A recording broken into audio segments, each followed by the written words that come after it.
Cooperativa Agricola Volpago offre carne fresca di prima qualità. Ci trovi a Volpago del Montello, Pieve del Grappa, Tre Baseleghe e presso lo spaccio del contadino a Dolo e Massanzago.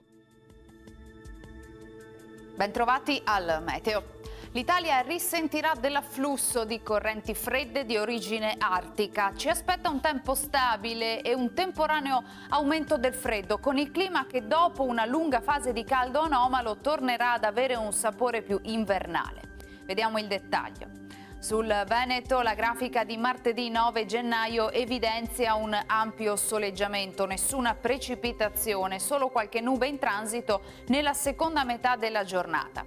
Temperature, come detto, in calo anche sensibile, minime tra -2 e 2 gradi, massime tra 3 e 6 gradi all'incirca. Spostiamoci ora sul Friuli Venezia Giulia. Anche in questo caso tanto sole, con cielo sereno o poco nuvoloso, solo con qualche innocuo addensamento. Temperature minime sotto zero, massime sui 4-5 gradi. Infine diamo uno sguardo alla situazione del Trentino Alto Adige, dove sarà in buona parte soleggiato ma con nubi in aumento a partire dalla serata.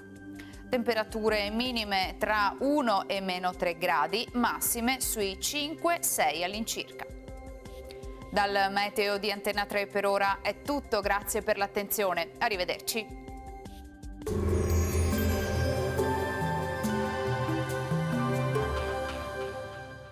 Cooperativa Agricola Volpago offre carne fresca di prima qualità. Ci trovi a Volpago del Montello, Pieve del Grappa, Tre Baseleghe e presso lo spaccio del contadino a Dolo e Massanzago.